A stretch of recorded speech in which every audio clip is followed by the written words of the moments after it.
¿Recuerdas cuando el Día de Muertos no se festejaba, se experimentaba? Hubo tradiciones tan raras que hoy casi nadie se animaría a repetir. En este video conocerás las 26 cosas más curiosas del Día de Muertos en México que se perdieron. Quédate hasta el cierre porque la última es tan extraña que pocos saben que existió. Retratos mortuorios. Hubo una época en que la fotografía era un ritual sagrado.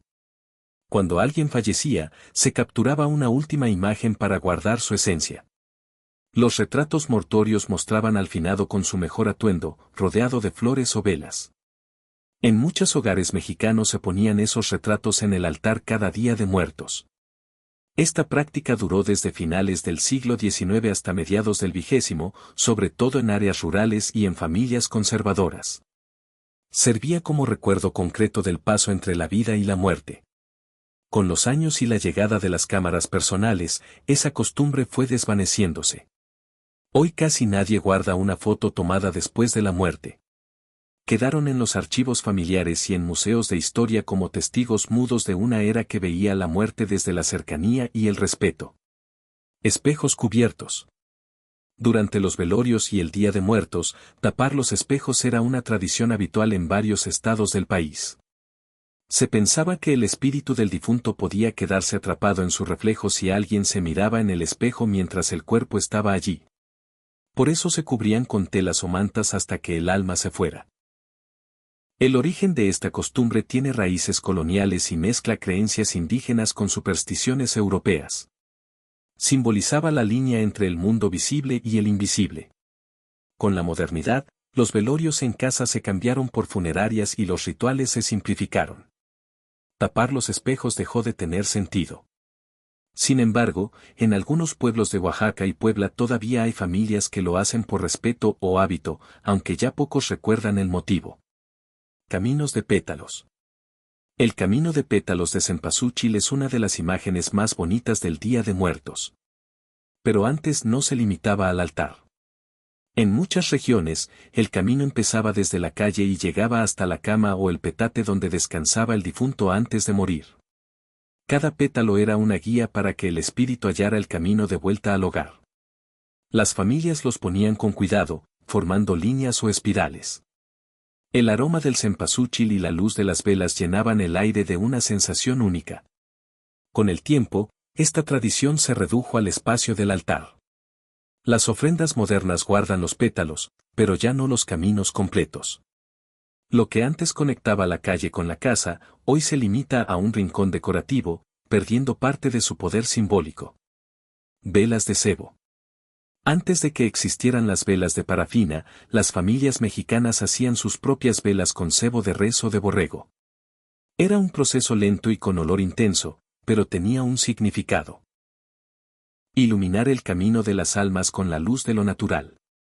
Estas velas no solo alumbraban el altar, también marcaban el comienzo del ritual. Encenderlas era un acto de fe, una manera de llamar la presencia del finado y acompañarlo durante su visita. Cada llama representaba un espíritu que volvía a casa. Con el tiempo, la industrialización y los productos de supermercado desplazaron esta tradición. Las velas de cebo quedaron en el recuerdo, junto a ese brillo cálido que hacía del Día de Muertos una noche verdaderamente viva. Tapetes de aserrín. Antes de que fueran parte de desfiles o concursos, los tapetes de aserrín se hacían dentro de las casas para recibir a los muertos. Las familias teñían el aserrín con anilinas naturales y lo esparcían en el suelo formando cruces, flores o figuras religiosas. Era un trabajo artesanal que podía tomar horas, pero que convertía la casa en un espacio sagrado. Esta tradición, heredada de los pueblos del centro y sur de México, se practicaba sobre todo en Tlaxcala, Puebla y Oaxaca. Los colores fuertes simbolizaban la alegría del reencuentro con los finados. Con el tiempo, el uso del aserrín se movió a celebraciones públicas y perdió su carácter íntimo. Hoy los tapetes son vistosos, pero ya no se hacen dentro del hogar. Su belleza sigue, aunque la intención original, la de abrir un camino privado para las almas, se ha ido desvaneciendo. Cruz de sal. Poner una cruz de sal en el suelo era un gesto simple, pero lleno de significado. Se hacía en la entrada de la casa o frente al altar para purificar el espacio y protegerlo del mal. La sal representaba la vida y la incorruptibilidad, elementos presentes en los rituales desde la época prehispánica. Las familias trazaban la cruz justo antes de poner las velas y el copal. Era la primera señal de que el altar estaba listo para recibir a las ánimas. En algunas comunidades se usaba cal en lugar de sal, con el mismo propósito. Aunque aún puede verse en ciertos pueblos, la práctica se ha vuelto rara. Las nuevas generaciones la cambiaron por símbolos decorativos. Sin embargo, muchos ancianos todavía la recuerdan como un acto de respeto, una forma de marcar la frontera entre el mundo de los vivos y el de los muertos. Arcos de carrizo. Los arcos de carrizo eran el marco que coronaba los altares tradicionales. Se construían con varas flexibles y se adornaban con cempasúchil, pan, frutas o papel picado. Su forma representaba la puerta que cruzaban las almas para volver al mundo terrenal. Durante esos días, armar el arco era un evento familiar. Padres e hijos trabajaban juntos desde temprano y colocarlo era casi un acto ceremonial. En algunos pueblos, la altura del arco variaba según la edad del difunto, más bajo para los niños y más alto para los adultos.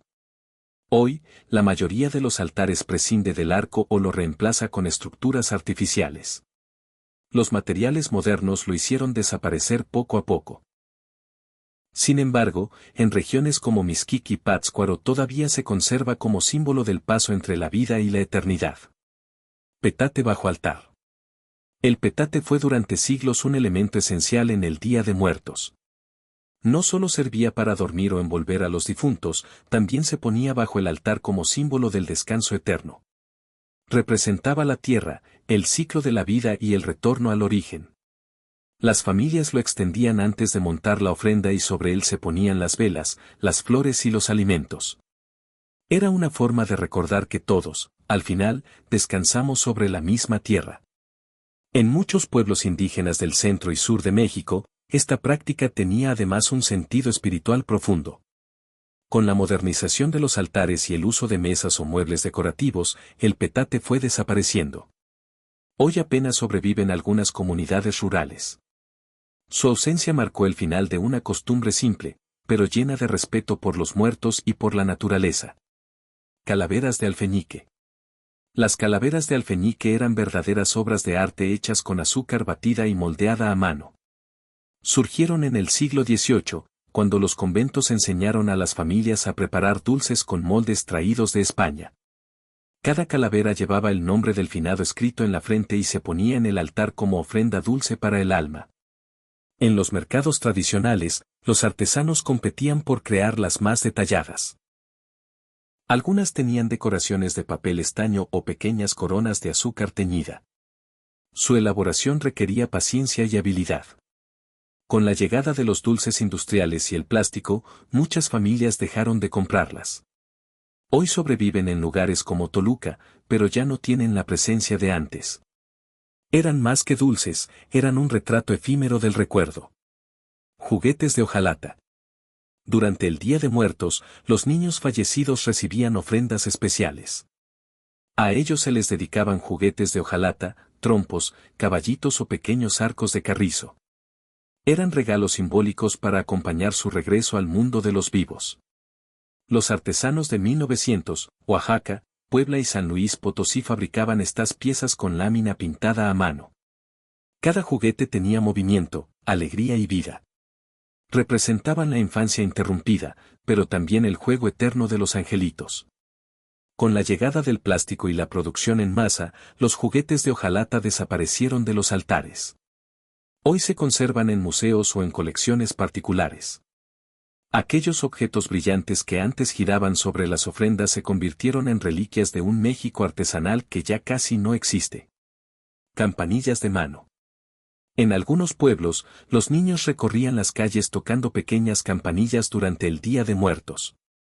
Su sonido anunciaba el paso de las ánimas y servía para guiarlas hacia los altares.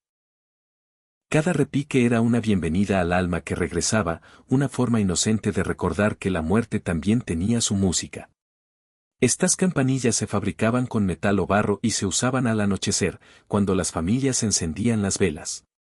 El sonido llenaba el aire junto con el aroma del copal y el crujir de las flores secas. con el tiempo, la costumbre se perdió, las ciudades se hicieron más ruidosas y los niños dejaron de participar en los rituales. Las campanillas quedaron guardadas en los recuerdos de los abuelos, como un eco suave que marcaba el inicio del reencuentro con los que ya no están. Pan artesanal.